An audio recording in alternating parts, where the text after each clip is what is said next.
ओम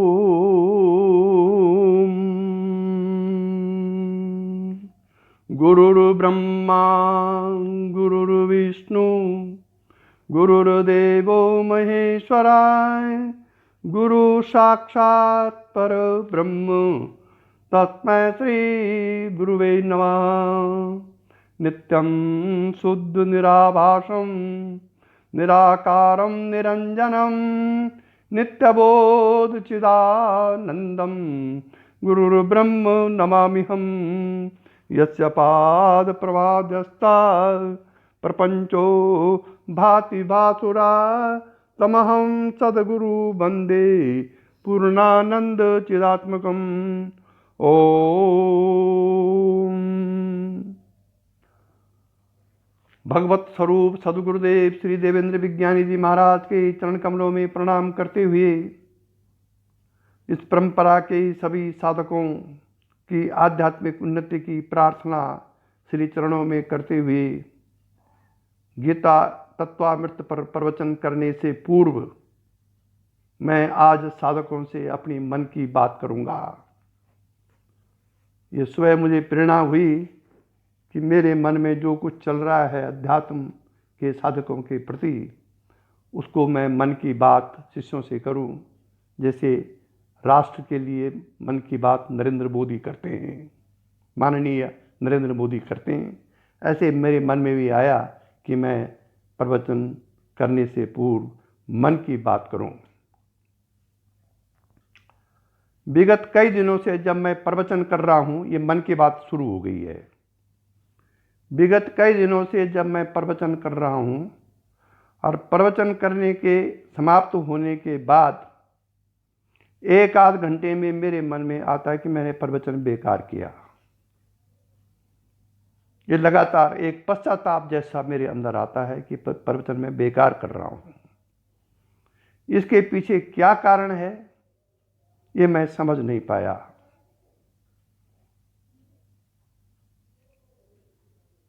इसलिए मैंने सोचा कि मैं साधकों से पूछूं। किसी गुरु के लिए ये बहुत खराब चीज है जब वो कोई आध्यात्मिक प्रवचन करे या आध्यात्मिक वार्ता करे और उसके बाद उसको पश्चाताप आ जाए, उसको ठीक न लगे। इसके मैंने जो विचार किया अपने अंदर, इसके दो कारण हो सकते हैं। एक तो हो सकता है कि कुछ लोगों को मेरा प्रवचन रुचिकर न लग रहा हो, वो इसको व्यर्थ की बातें मानते हों, और एक स्वयं मेरे अंदर इतनी उदासीनता आ गई हो कि मैं इन सबको बेकार मानता हूं। लेकिन ऐसा मेरा विगत 35 साल के आध्यात्मिक जीवन काल में कभी नहीं हुआ। एक तो मन की उदासीनता के कारण ऐसा हो सकता है।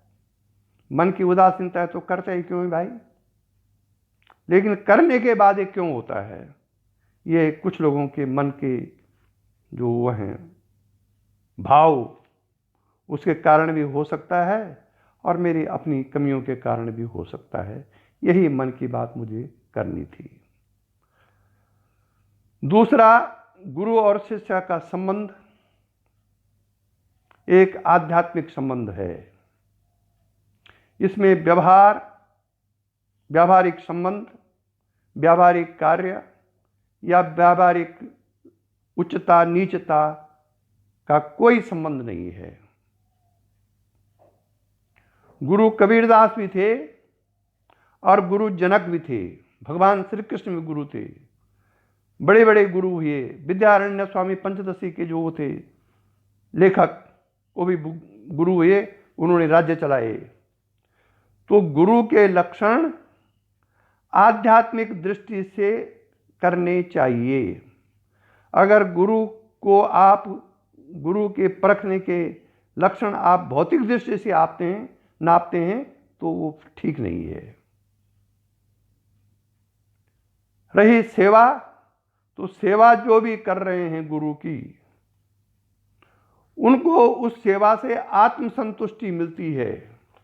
गुरु पर उसका कोई एहसान नहीं है। आपकी आत्मा में जो अच्छा लगता है वो आप करते हैं। यद्यपि उसमें गुरु का भी कुछ लाभ होता है व्यावहारिक जीवन में, लेकिन वो आपकी आध्यात्मिक उन्नति का एक ऐसा मार्ग है जिससे कि आप आत्मसंतुष्ट होते हैं। इसलिए सेवा निष्काम भाव से होनी चाहिए, अहम रहित होनी चाहिए। मन में इस प्रकार की कोई बात अहम ना आए कि हम गुरु की सेवा कर रहे हैं। कराने वाला वो परम ब्रह्म परमात्मा है, वही अंतर्यामी रूप में होकर के प्रेरणा देता है और आप शास्त्र सम्मत कार्य कर रहे हैं। जो भी गुरु की सेवा कर रहे हैं, चाहे वो आर्थिक सेवा हो, चाहे वो सामाजिक सेवा हो और चाहे वो शारीरिक सेवा हो, गुरु की सेवा 3 प्रकार से की जाती है। लेकिन उस सेवा का फल भी आपके आंतरिक चेतना के आधार पर ही है। गुरु जो साधक सेवा कर रहा है या जो नहीं कर रहा है, उनकी दृष्टि दोनों शिष्यों पर एक समान है। सिर्फ जो अपनी अंतरात्मा को दबाकर नहीं, बल्कि अंतरात्मा को खोलकर स्वयं सेवा कर रहा है, अपनी इच्छा से सेवा कर, उसका फल उसी के लिए है, उसी के कारण। गुरु उसमें कारण नहीं है। भगवान श्री कृष्ण के संदीपनी गुरु के दोनों शिष्य थे, भगवान श्री कृष्ण और सुदामा।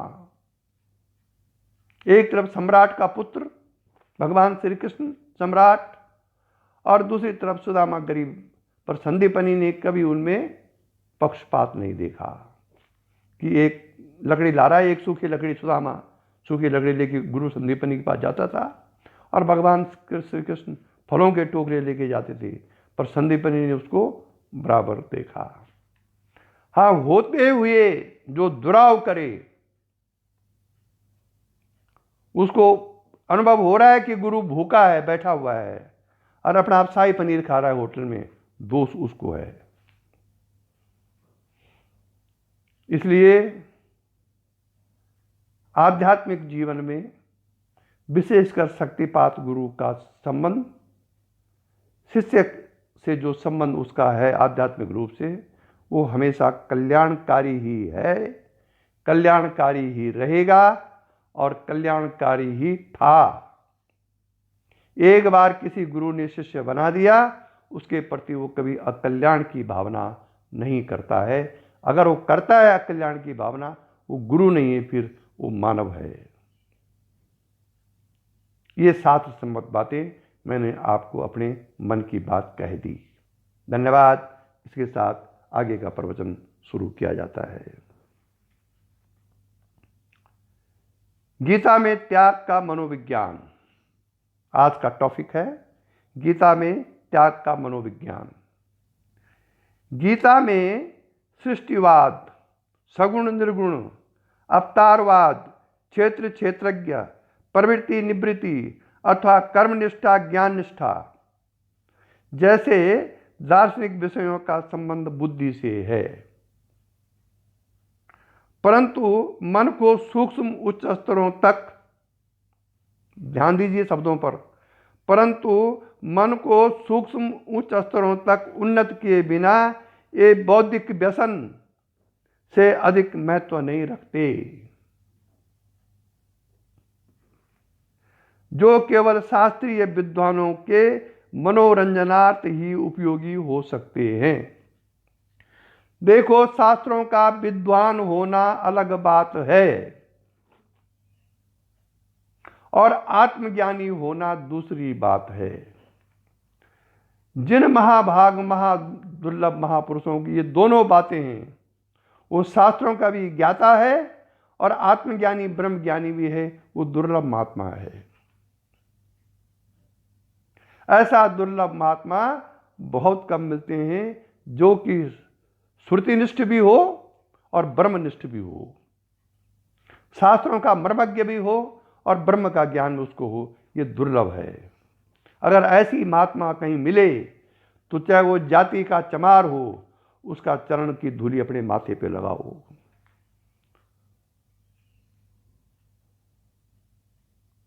क्योंकि गुरु किसी लिंग जाति धर्म का नहीं है।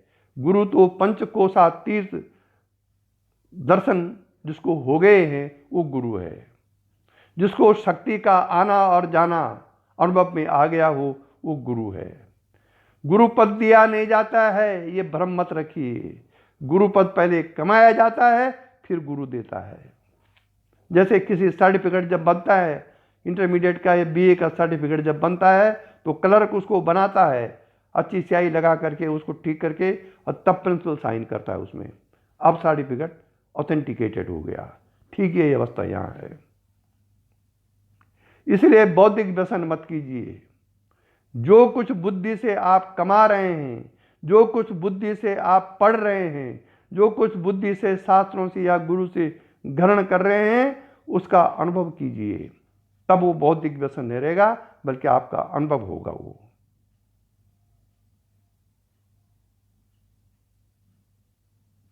गीता अध्ययन केवल मनोरंजनार्थ नहीं किया जाता।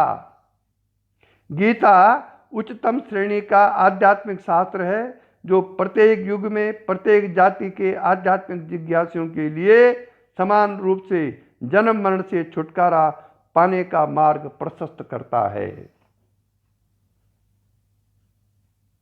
हतोत्साह, उद्विग्न एवं अवसाद युक्त अर्जुन को उपदिष्ट या गीतामृत जीवन में संकट के समय पुनः जीवन शक्ति का संचार करके किस नर नारी का विकटतम परिस्थितियों से उद्धार करके उसे ईश्वर कृपा का पात्र नहीं बनाता।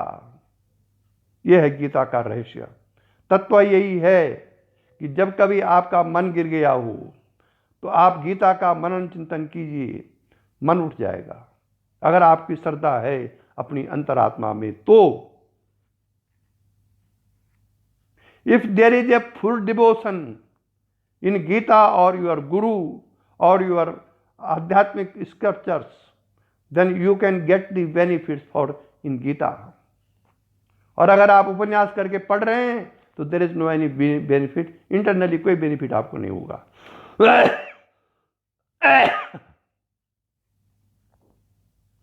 मनुष्य की मानसिक स्थिति परिस्थितियों बस बदलती रहती है, और बुद्धि का संबंध मन की स्थिति पर इतना अवलंबित है कि मन की थोड़ी सी खिन्नता से भी बुद्धि की विचार शक्ति कुंठित हो जाती है। इसलिए कहा है कि अपना मन ही अपना शत्रु और अपना मित्र है।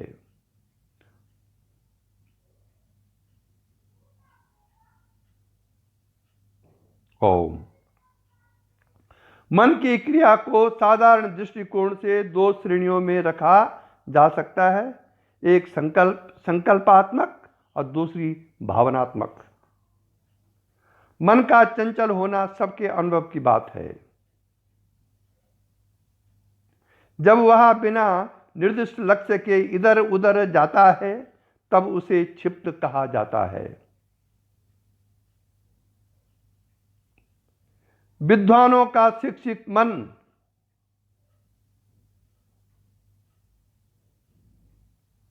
मन मीन्स संयमित मन बुद्धि की सहायता से एक लक्ष्य को सामने रखकर क्रमबद्ध विचारधारा में प्रभावित होने लगता है।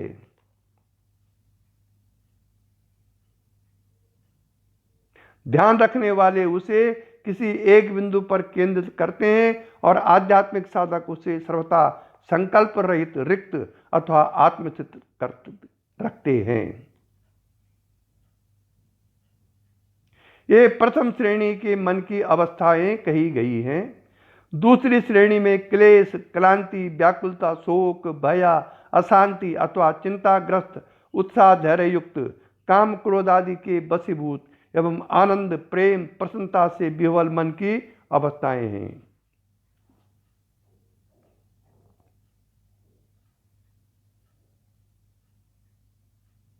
गीता में त्रिगुणात्मक स्वभाव के अनुसार मन की अवस्थाओं को तामसिक, राजसिक और सात्विक त्रिधा विभक्त किया गया है तथा उन्हें दैवी एवं आसुरी संपत्ति कहा गया है। दैवी संपद विमोक्षाया और निबंधाया सुरी मता, निबंधाया आसुरी मता। अध्याय 16 का 5वां श्लोक।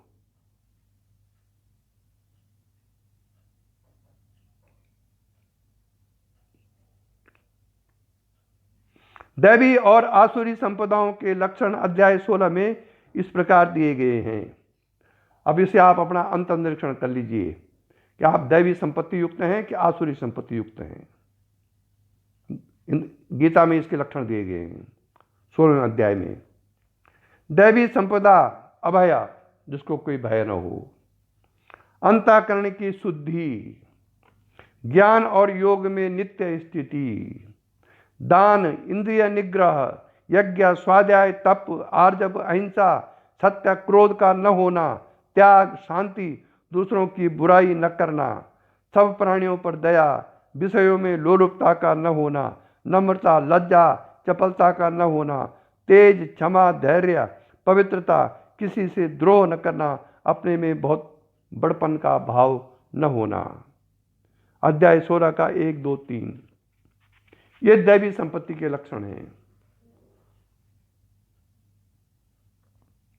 अब आसुरी संपत्ति के लक्षण क्या है ये भी सुन लो।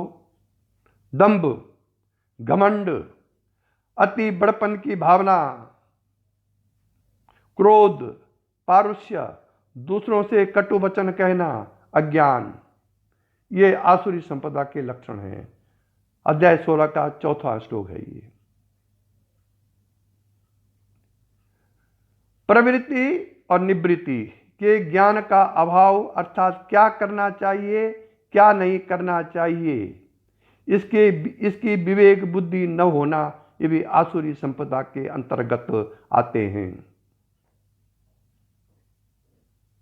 जिनमें न शौच पवित्रता होती है, न सदाचार और न सत्य होता है। जगत का कारण ईश्वर को न मानना आसुरी संपत्ति है। मैथुनिक काम वासना को ही सबका कारण मानना आसुरी संपत्ति है। जगत का अहित क्षय करना, उग्र कार्य करना, कभी पूरा न होने वाली इच्छाएं रखना, दंभ भान के मत में रहना, मोह बस असद आग्रह या अशुभ प्रतिज्ञा करके अपवित्र व्रत लेना, प्रलय तक भी समाप्त न होने वाली चिंता से ग्रस्त रहना, कामोपभोग को ही जीवन लक्ष्य रखना, सैकड़ों आशाओं के पास में बंधे रहना, काम क्रोध परायण होना, अपनी कामनाओं की पूर्ति के लिए अन्याय से धन संग्रह करना, बड़ा वैभव संपन्न सुखी बलवान होने का अभिमान करना, काम भोगों में प्रसक्त रहना, ये सब आसुरी संपत्ति के लक्षण हैं। अपने को सर्वगुण संपन्न समझने के कारण ऐंठ में रहना, धन अथवा पद के मान में मद में रहना, नाम बढ़ाई के निमित्त दंभ पूर्वक शास्त्र विधि की परवाह किए बिना यज्ञादि का दिखावा करना, अहंकार, बल, दर्प, काम, क्रोध के आश्रित रहना, अपने एवं दूसरों के देह में ईश्वर का वास न जानकर द्वेष करना और अन्य के सद्गुणों को सहन न करना, अन्य के सद्गुणों को सहन न करना, यह भी आसुरी संपत्ति है। जेलसी करना, द्वेष करना इत्यादि सभी आसुरी संपत्ति के लक्षण हैं। अब इससे आप अपनी अंतरात्मा में निरीक्षण कर लो कि कौन कौन से लक्षण आपके अंदर में दैवी संपत्ति हैं और कौन कौन से लक्षण आपके अंदर में आसुरी संपत्ति हैं। नारायण। उपयुक्त देवासुर लक्षण स्वभाव में जन्मजात देखे जाते हैं। किसी का स्वभाव एकदम नहीं बदला जा सकता। संस्कारों के पुट पर पुट चढ़ते रहने से समय पाकर वही स्वभाव बन जाते हैं। जन्मजात स्वभाव के कारण पूर्व जन्मकृत कर्मों के संस्कार होते हैं। भगवान ने स्वयं कहा गीता में कि हे अर्जुन, तेरे और मेरे बहुत जन्म हो चुके हैं, मुझे वे सब याद हैं और तुझे याद नहीं। ये गीता में भगवान ने अर्जुन से कहा। सुन अर्जुन तेरे और मेरे, और बहु प्रकार से बहु जन्म हुए, तू नहीं जानता है उनको, मुझसे क्या क्या व्यवहार हुए। भगवान करें अर्जुन को, मैं ईश अजन्मा अविनाशी हूँ, मैं ईश अजन्मा अविनाशी हूँ। भूल गया आगे। भगवान ने कहा मैं ईश्वर हूँ, अजन्मा हूँ, अविनाशी हूँ, मेरा कभी विनाश नहीं होता है। अब आप निरीक्षण कीजिए कि भगवान का संकेत कहाँ है। भगवान का संकेत अपने शरीर में नहीं है, भगवान का संकेत उस कूटस्थ पर, उस साक्षी तत्व पर, जो कि अवतार कोटि में जन्म लेता है, वहां संकेत है उसका। हम लगे कृष्ण के शरीर पर हमारा लक्ष्य रहता है कि शरीर के लिए बोल रहे हो। शरीर तो कृष्ण का हो, चाहे धोबी का हो, वो तो जन्म लेगा और मरेगा, लेकिन उसके शरीर के अंदर जो परमात्म तत्व है, जो आत्म तत्व है, जो साक्षी तत्व है, जो कूटस्थ है, जो ब्रह्म तत्व है, वही अवतार लेता है फिर शरीरों में। नारायण बोलना पड़ेगा। इसलिए शास्त्र पढ़ते समय यदि जिन लोगों का लक्ष्य शरीर पर है, वो अभी कहीं नहीं है। और शास्त्र के अर्थ को जो लोग लक्ष्य आंतरिक लेते हैं, अंदर लेते हैं, वो बढ़ गए हैं। फिर वो कभी पीछे नहीं लौट सकते, क्योंकि लक्ष्य शरीर नहीं, आत्म तत्व है। नारायण। इसलिए बार बार आध्यात्मिक साधक मुझ सहित बोल रहा हूं। मैं केवल उपदेश नहीं दे रहा हूं, मैं उपदेश अपने आप भी ग्रहण कर रहा हूं। आत्मनिरीक्षण करे, बल्कि गुरु को तो ज्यादा आत्मनिरीक्षण करना चाहिए, कहां उसको कहीं कमी आ गई है। कमी तो आएंगी, क्योंकि व्यावहारिक जीवन है, गृहस्थ जीवन है, कहीं जंगल में तो बैठे हुए हैं नहीं, तो कहीं ना कहीं कमी है, तो उसको बार बार आत्मनिरीक्षण करना चाहिए कि इन कमियों को कैसे दूर कर दिया जाए। ऐसे साधकों को होना चाहिए, वो हर समय आत्मनिरीक्षण करें कि कहाँ त्रुटि हो रही है, हम ये अलब्ध भूमिकत्व हमको क्यों हो गया है, हमारी साधना क्यों एक जगह पर स्थिर हो गई है।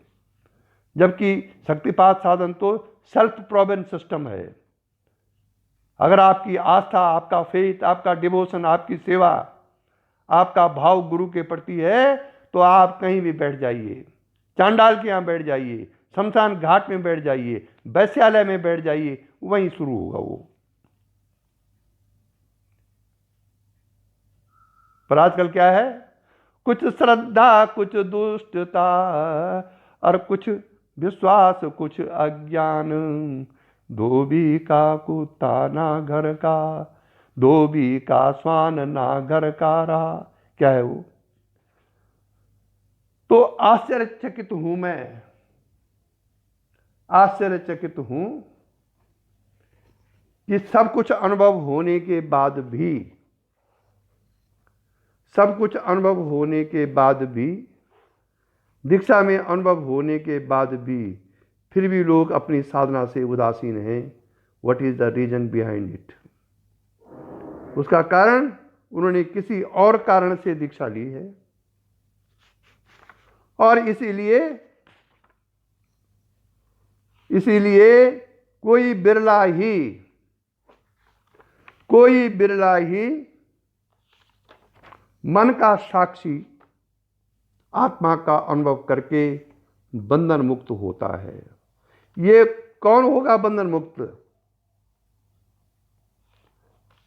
जिसको बंधन से मुक्त होने की इच्छा होगी, वही बंधन मुक्त होगा। जिसको इच्छा ही नहीं होगी, कैसे क्यों बंधन मुक्त होगा? जिस चीज की इच्छा आपके अंदर है, भगवान उसी का फल देता है। वो फल भगवान कभी नहीं देगा जिसकी आपको इच्छा ही नहीं है। इसलिए यदि मुक्त की इच्छा है, और गुरु भी मुक्ति के मार्ग पर है, तो वही गुरु आपको मुक्ति का अनुभव करा सकता है। एक ही श्लोक काफी, अगर बार बार आप उस श्लोक को पढ़ें और उसका अर्थ समझें तो एक ही श्लोक आध्यात्मिक उत्कर्ष के लिए काफी है। और वो श्लोक है पंचदशी में तृतीय दीप्त प्रकरण का श्लोक 215 कि त्रिषु धामसु यद भोग्यम भोक्ता भोगश्च यद भवेत तेभ्यो विलक्षणा साक्षी चिन्मात्रो अहम सदा शिवा। बस मुक्ति के लिए ये श्लोक काफी है, अगर जिनका अपने गुरु पर विश्वास है तो। और इसका अर्थ है त्रिषु धामसु यद भोग्यम। त्रिषु मने तीन, धामसु मने धाम। धाम क्या है? तीन हमारे, जागृत स्वप्न सुषुप्ति। जागृत स्वप्न सुषुप्ति नाम के तीनों धामों में जो तीन प्रकार के विश्व तेजस प्राज्ञ नाम के भोक्ता होते हैं तथा इनमें जो नाना विधि भोग अनुभव होता है, जागृत स्वप्न सुषुप्ति के विश्व तेजस प्राज्ञ के जो अभिमानी हैं, उनमें जो अनुभव होता है, उन सब अवस्थाओं, भोक्ताओं और भोगों से विलक्षण जो एक चिन्मात्र रूप सदा कल्याण स्वरूप साक्षी है, परमात्मा है, वह मैं ही हूं। ऐसा भाव अगर अंदर आ जाए और वो अंदर स्थिर हो जाए तो मुक्ति हस्ता मलकवत है भाई साहब। इसी का अभ्यास कीजिए, आप धीरे धीरे वो शक्ति इस भाव पर आगे आगे आपको बढ़ाती जाएगी।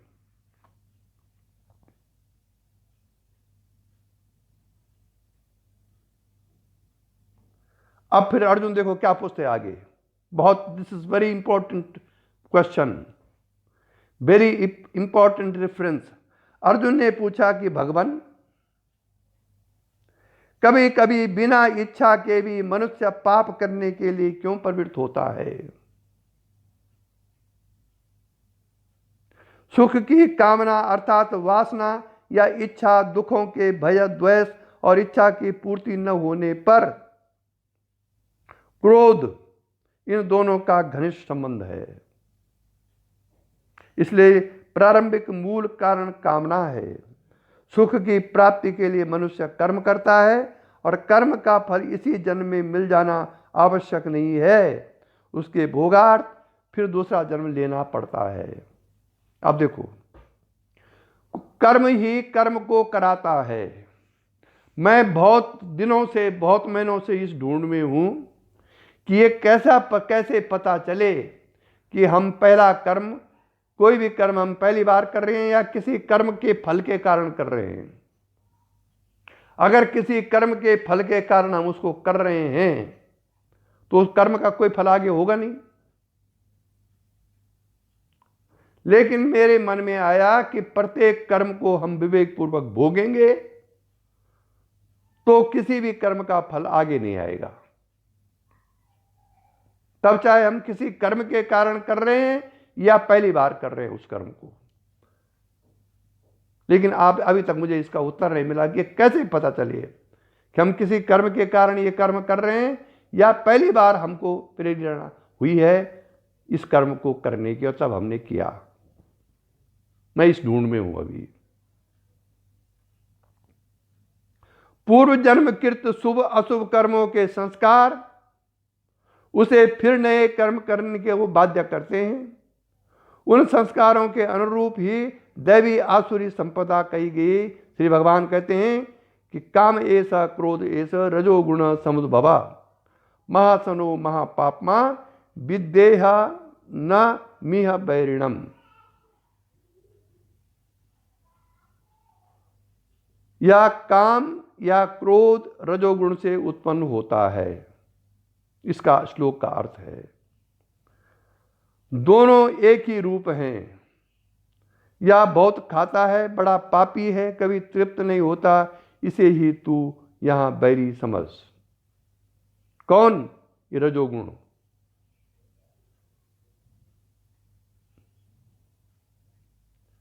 अब ये रहता कहां है? यह रहता कहां है, अर्थात इसका अधिष्ठान, रहने का स्थान क्या है? बताते हैं कि इंद्रियाणि मनो बुद्धिर अस्य अधिष्ठान मुच्यते। अध्याय 3 का 40वां श्लोक। और इसलिए तस्मात् इंद्रियाण्यादौ तस्मात् त्वम् इंद्रियाण्यौदौ नियम्य भरतर्षभाए पापमानं प्रजेहेनम ज्ञान विज्ञान नाशनम। अब इसका अर्थ क्या है? इंद्रियां, मन और बुद्धि इसके अधिष्ठान अर्थात रहने के स्थान कहे जाते हैं। इसलिए हे भरतों में वीर, तू पहले इंद्रियों को नियंत्रण में रखकर ज्ञान विज्ञान का नाश करने वाले इसको मार। किसको? काम, क्रोध, जो कि रजोगुण से उत्पन्न होते हैं।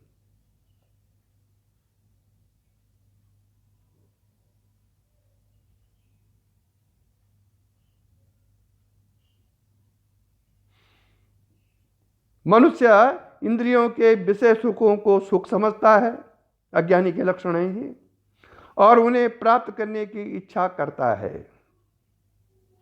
इंद्रियों का विषयों से संयोग होने पर उस विषय के भोग से जो आनंदानुभव होता है, उसके मन को प्रसन्नता एवं आसक्ति होती है और बुद्धि में मन अनुगामिनी होकर उस सुख का अनुभव करती है। इसलिए तीनों को काम का अधिष्ठान कहा गया है। सर्वप्रथम इंद्रियों को नियम में रखना आवश्यक है। साधन सोपान की यही प्रथम सीढ़ी है। यदि योगी होने की इच्छा है तो नियमों का पालन करो।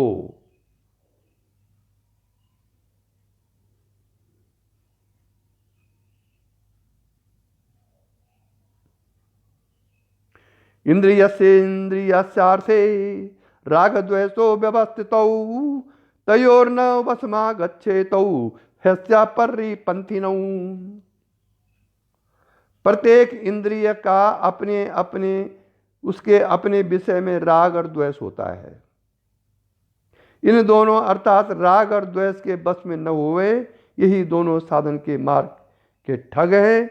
सुख की, ज्ञान की स्मृति और संस्कारों के कारण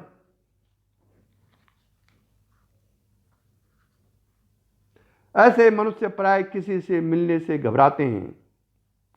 वह समाज से कट जाते हैं।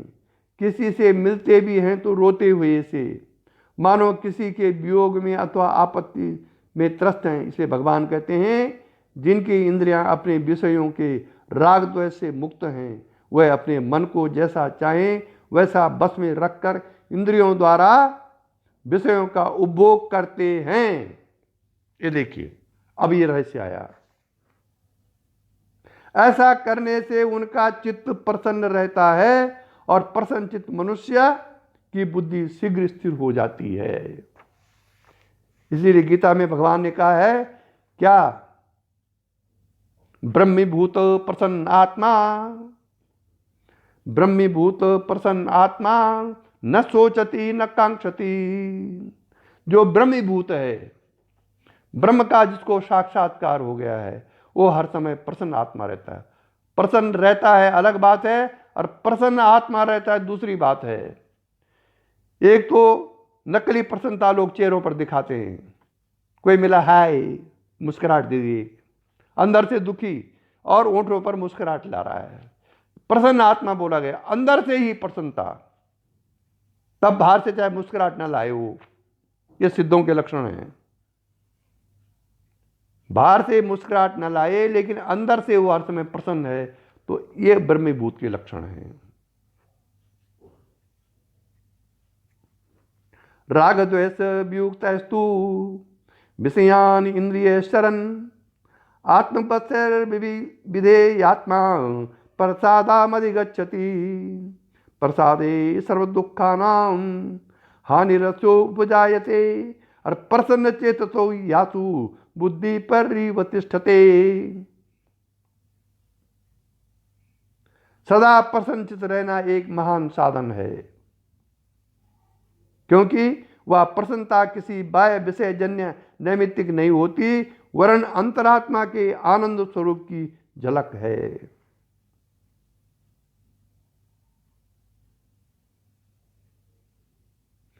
मन का एक बड़ा दोष बड़पन की भावना बस संकुचित वृत्ति है, जिसे भगवान ने आत्मसंभाविता स्तब्धा धनमाना मदान्विता अध्याय 16 का 17 श्लोक में किया है, कहकर आसुरी संपत्ति की श्रेणी में रखा है। बड़पन की भावना जिसके अंदर मैं बड़ा हूं साहब, इतनी संपत्ति का मालिक हूं, इतने अच्छे वंश में पैदा हूं, इतनी ऊंची जाति का ब्राह्मण हूं, ये बड़पन की भावना अंदर जब रहती है तो वो आसुरी संपत्ति भगवान ने उसको कहा है। ऐसे लोग सर्व साधारण से मिलने में संकोच करते हैं क्योंकि उनकी प्रतिष्ठा पर ठेस पहुंचती है। उनका स्वभाव भी अकेले रहने का हो जाता है, परंतु उन्हें महात्मा नहीं कहा जा सकता है। अब कितना अच्छा इसमें विवेचन है। अकेला रहना महात्मा के लक्षण नहीं है, इनके भी लक्षण हैं बड़पन वालों के। यह एक प्रकार का भय है, वे अपनी इज्जत मान मर्यादा में ठेस लगने से डरते हैं। भय अनेक प्रकार का होता है, या मनोबल की कमी का द्योतक है ना। इसीलिए शास्त्र कहता है नायम आत्मा बलहीन लभ्य।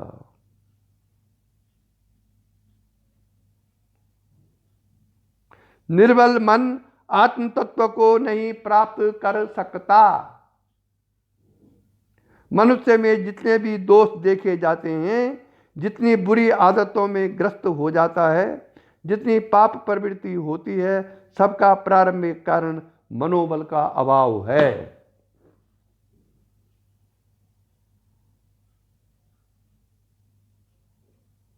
उच्छृंखलता, आत्म संयम का न होना, दुराचार, असत्य बोलना, असत्य व्यवहार, अपने दोषों को छिपाना इत्यादि अनेक दोष मनोबल के अभाव के कारण पनपते हैं। भय मनोबल के अभाव का हो दूसरा भय मनोबल के अभाव का ही दूसरा नाम है। इसलिए दैवी संपत्ति का प्रारंभ अभय से किया गया है और गीता में सर्वत्र भय को काम क्रोध के साथ त्याज्य माना है। वितराग भया क्रोधा स्थित धीर मुनिर उच्यते। धृति अर्थात धैर्य भी मनोबल का ही रूप है। धृति के बिना किसी कार्य में कुशलता एवं सफलता प्राप्त करना असंभव है। अध्याय 18 के श्लोक 33, 34, 35 में धृति के भी क्रमशः सात्विक, राजसिक और तामसिक रूप कहे गए हैं। जो अव्यभिचारिणी धृति योग के आधार पर मन, प्राण और इंद्रियों की क्रियाओं को सुव्यवस्थित रखती है, उत्साह को भंग नहीं होने देती, उस सात्विक धृति के बिना कोई मनुष्य कृत कार्य नहीं हो सकता।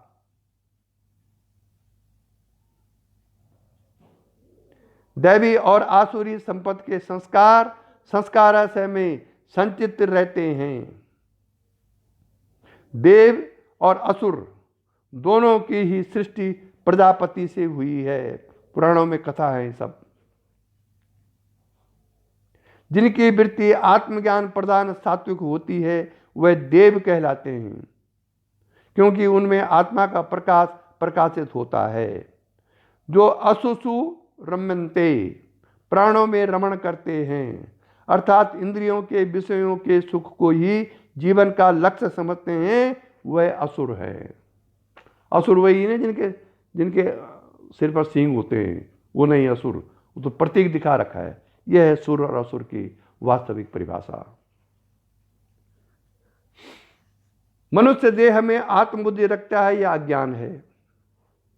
अज्ञान द्वारा अहम बुद्धि आत्मा को देह से बांधती है, फिर वह देह से प्राप्त सुखों की इच्छा करता है, जिसे काम कहा गया है। दुखों से द्वेष करता है और सुख के साधन रूप देह के सदा बने रहने की इच्छा करता है, जिसे अभिनिवेश कहते हैं। देह और उसे सुख पहुंचाने वाले सब साधनों की हानि से डरता है, जिसे भय कहते हैं।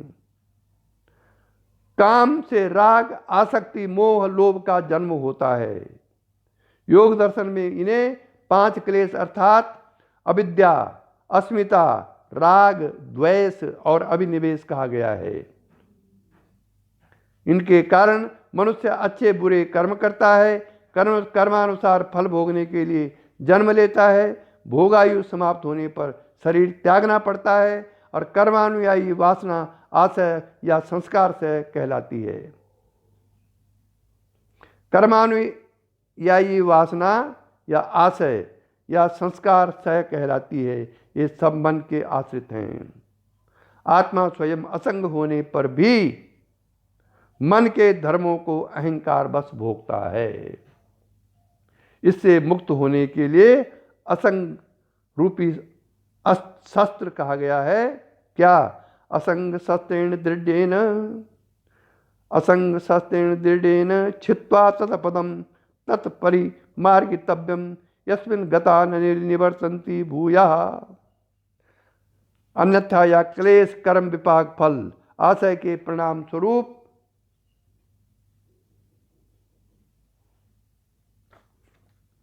कर्मानुयायी जन्म मरण का कर्म कभी समाप्त नहीं हो सकता।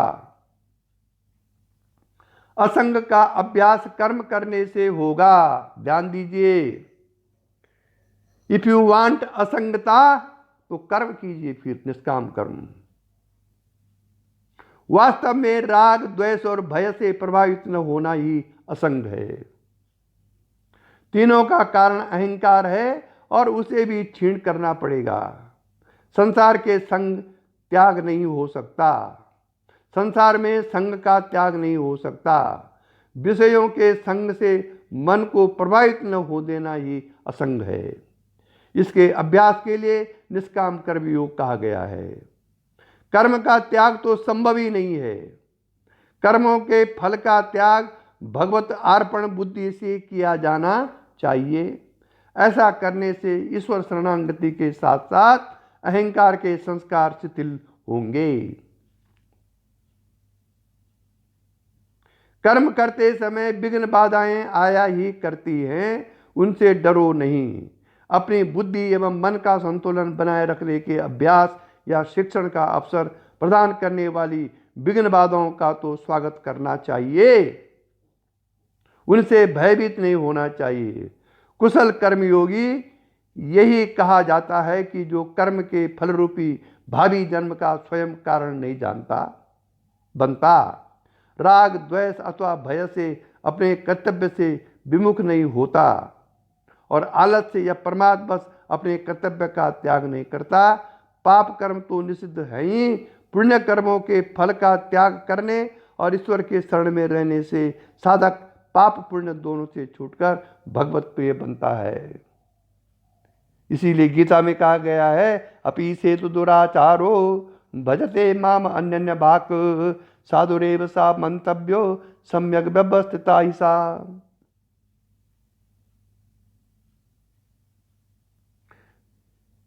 यह जन्म पिछले जन्मों में किए हुए कर्मों का दुख सुखमय फल भोगने के लिए मिला है। या तो प्रारब्ध बस अवश्य भोगना ही पड़ेगा।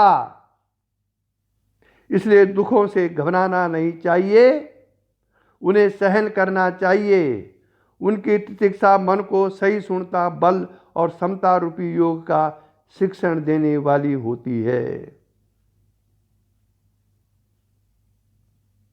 यस्मिन् स्थितो न दुखेन गुरुणापि विचालते तम विद्यात दुख संयोग वियोगम योग संगितम। सुखों का त्याग भी मन को बलवान बनाता है। सुख की सामग्री अन्य को बांटी अर्थात दान में दी जा सकती है।